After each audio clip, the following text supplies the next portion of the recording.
নমস্কাৰ, মই লীলা দেৱী।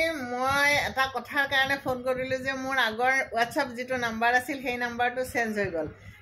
মানে মোৰ মোবাইলটো এনেকৈ ভিডিঅ' কৰি থাকোঁতে পৰি যোৱাৰ কাৰণে মোবাইলটো ভাঙি গ'ল। তাৰপিছত চিমখন যেতিয়া মই অন্য এটা মোবাইলত লগালোঁ, তাৰপিছত মই সেই নাম্বাৰটো আৰু এক্টিভ কৰিব নোৱাৰিলোঁ। আচলতে সেইটো নাম্বাৰ এটা মানে মোৰ ৱাইফাইৰ লগত কানেক্ট আছিলে ঘৰৰ, গতিকে সেই নাম্বাৰটোত কিবা এটা প্ৰব্লেম হ'ল।